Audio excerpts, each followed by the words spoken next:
ഉണ്ണി ബാലകൃഷ്ണൻ കൂടി ചേരുന്നു. ഉണ്ണി ബാലകൃഷ്ണൻ, ഇപ്പോൾ ഏറെ വേദനിപ്പിക്കുന്ന ഒരു വിയോഗം. CPM-ന്റെ ജനറൽ സെക്രട്ടറി സീതാറാം യെച്ചൂരിയുടെ മരണം സ്ഥിരീകരിക്കുന്നു. അദ്ദേഹം എയിംസിൽ ചികിത്സയിലിരിക്കെ ആണ് ഇപ്പോൾ അന്ത്യം സംഭവിച്ചിരിക്കുന്നത്. എങ്ങനെ ഓർത്തെടുക്കാം നമുക്ക് യെച്ചൂരിയെ? വിനീത, നിശ്ചയമായും അങ്ങേയറ്റം ദൗർഭാഗ്യകരമായൊരു കാര്യമാണ്, വിഷമകരമായൊരു കാര്യമാണ്. ഇന്ത്യൻ രാഷ്ട്രീയത്തിൽ സീതാറാം യെച്ചൂരിയുടെ പ്രാധാന്യം ഏറെ വർദ്ധിച്ചുകൊണ്ടിരിക്കുന്ന ഒരു ഘട്ടത്തിലാണ് അദ്ദേഹത്തെ പോലൊരു നേതാവിനെ CPM-നും ഒപ്പം തന്നെ രാജ്യത്തിനും നഷ്ടമാകുന്നത് എന്നുള്ളൊരു യാഥാർത്ഥ്യമാണ്. നമുക്കറിയാവുന്നതുപോലെ 2024 ഈ രാജ്യത്തെ ഏറ്റവും പ്രധാനപ്പെട്ട ഒരു തെരഞ്ഞെടുപ്പാണ് നടന്നത്.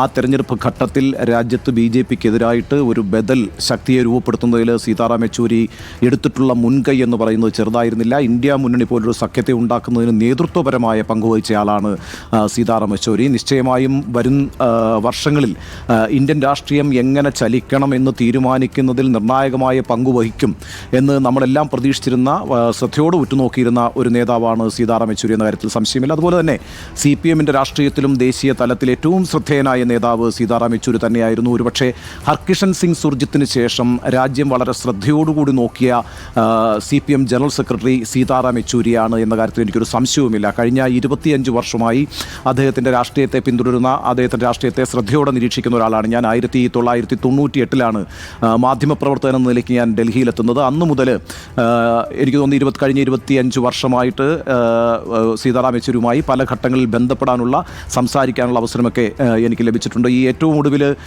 2024 നടന്ന തെരഞ്ഞെടുപ്പിൻ്റെ ഭാഗമായിട്ട് അദ്ദേഹവുമായി ഒരു അഭിമുഖം നടത്താനും എനിക്ക് അവസരം ലഭിച്ചിരുന്നു. ആ അഭിമുഖത്തിലുടനീളം അദ്ദേഹം പറഞ്ഞുകൊണ്ടിരുന്നത് രാജ്യത്ത് മാറി വരുന്ന രാഷ്ട്രീയ സാഹചര്യങ്ങളെക്കുറിച്ചും അതെങ്ങനെയൊക്കെ വികസിക്കാൻ പോകുന്നു എന്നുള്ളതിനെക്കുറിച്ചുമൊക്കെ ആയിരുന്നു. അങ്ങനെ നിരന്തരം രാഷ്ട്രീയമായിരുന്നു, പൂർണ്ണമായും അദ്ദേഹം ശ്വസിക്കുന്നത് പോലും രാഷ്ട്രീയമായിരുന്നു എന്ന് എനിക്ക് തോന്നിയിട്ടുണ്ട്. മാത്രവുമല്ല, 2004 വാജ്പേയി സർക്കാരിനെതിരെ ഒരു ബദൽ സഖ്യത്തെ രൂപപ്പെടുത്തി ഈ രാജ്യത്തിൻ്റെ രാഷ്ട്രീയ ചരിത്രത്തെ മാറ്റുന്നതിൽ നിർണായകമായ പങ്കുവഹിച്ചിട്ടുള്ള വ്യക്തിയായി കൂടിയാണ് ഞാൻ സീതാറാം യെച്ചൂരിയെ കാണുന്നത്. നമുക്കറിയാവുന്നതുപോലെ 2004 കോൺഗ്രസ് ഒറ്റക്കക്ഷിയായി വിജയിച്ചു വന്നു എങ്കിൽ കൂടിയും ആ മുന്നണിക്ക് ഒരു ഭൂരിപക്ഷം ഉണ്ടായിരുന്നില്ല. എന്നാൽ അന്ന് 62 MP-മാരുള്ള ഇടതുപക്ഷ പ്രസ്ഥാനത്തെ ആ സർക്കാരിനെ പിന്തുണയ്ക്കുന്നതിന്, കോൺഗ്രസിനെ പിന്തുണയ്ക്കുന്നതിന് അനുകൂലമായി ഇടതുപക്ഷത്തിൻ്റെ ഒരു മനോഭാവത്തെ മാറ്റിയെടുക്കുന്നതിൽ സീതാറാം യെച്ചൂരി വളരെ പ്രധാനപ്പെട്ട പങ്കുവഹിച്ചിട്ടുണ്ട്. എന്ന് മാത്രവുമല്ല, 2004-2009 വരെയുള്ള ആ സർക്കാരിൻ്റെ കാലഘട്ടത്തിൽ ഒരു പക്ഷേ CPM-ലേക്ക് എപ്പോഴും കോൺഗ്രസ് ഒരു പ്രതിസന്ധി ഉണ്ടാകുമ്പോൾ ആ പ്രതിസന്ധി പരിഹരിക്കുന്നത് വേണ്ടി സോണിയാഗാന്ധി ഉറ്റുനോക്കിയിരുന്ന, മൻമോഹൻ സിംഗ് ഉറ്റുനോക്കിയിരുന്ന നേതാവ് സീതാറാം യെച്ചൂരിയായിരുന്നു. സീതാറാം യെച്ചൂരിയുടെ ഇടപെടലുകളാണ് ഒരർത്ഥത്തിൽ ഒന്നാം UPA സർക്കാരിനെ നിലനിർത്തിയത് പോലും. അങ്ങനെയൊക്കെ വളരെ നിർണായകമായ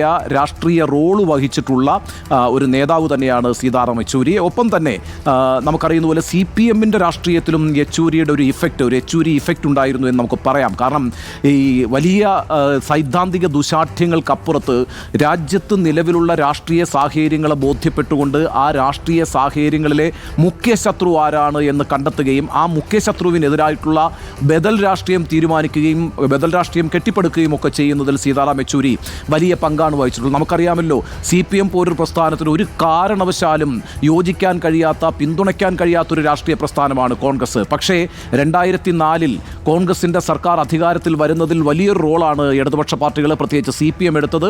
അന്ന് ഹർകിഷൻ സിംഗ് സുർജിത്താണ് UPA സർക്കാരിനെ ഒരർത്ഥത്തിൽ അധികാരത്തിൽ കൊണ്ടുവരുന്നതെന്ന് പറയാം. അന്ന് സുർജിത്തിനോടൊപ്പം വലങ്കൈയായി നിന്നുകൊണ്ട് പ്രവർത്തിച്ച നേതാവാണ് സീതാറാം യെച്ചൂരി.